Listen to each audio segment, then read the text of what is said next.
Hi, everybody. Kim Becker here with the Horseshoe Huddle, and joining me is senior analyst Jake Arthur to give a little bit of an update on free agency. Jake, it is Thursday today. There's been a couple of moves happening with the Indianapolis Colts and their free agents. So can you give us an update? What's going on here? Yeah, still not a ton, but the fans, some of them are kind of still pulling their hair out that there's no big names from the outside brought in. Just kind of looking at what they've lost so far. Danico Autry, starting defensive end, he's now with the Titans. Former starting quarterback Jacoby Brissett is now with the Dolphins. Special teamer and cornerback Tremont Smith, he's now with the Texans.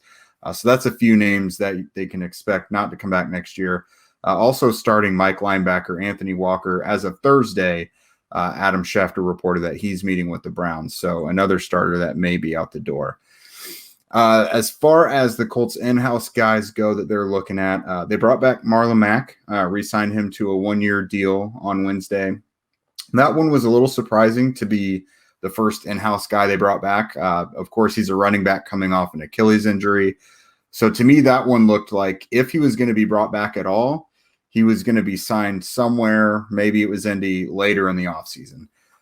But he's been around the complex all year, all young 2021, and they know he looks good still. So they were willing to risk that. I think that kind of speaks to how his recovery is coming. Mm-hmm.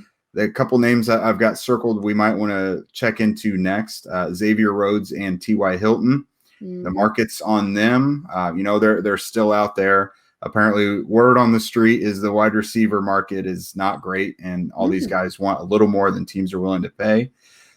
Jim Irsay spoke to the media today and made it sound like they were pretty optimistic and hopeful that they could bring Hilton back. So we'll keep an eye on that.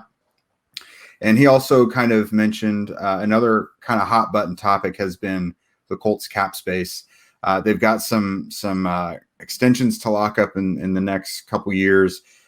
Most notably, Darius Leonard, Braden Smith, and Nyheim Hines.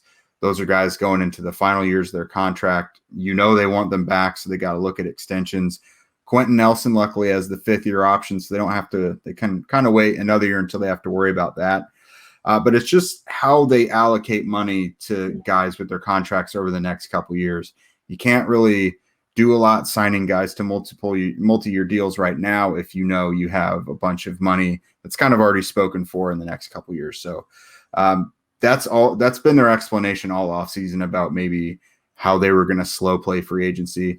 But like you and I talked about earlier this week, it's how they operate every year. A lot of people get surprised when the same thing happens every year, but it's how they operate. I know. And that cap space, it poses problems for a lot of teams left and right, especially since it's lower this year. But I'm sure that Colts fans would be excited to see Xavier Rhodes and T.Y. Hilton back on the roster. So definitely things that we'll keep our eye on, Jake, and we'll give you guys a full update next week once free agency kind of slows down here and we see whose names appear on that roster for sure. Absolutely. Thanks, Kim.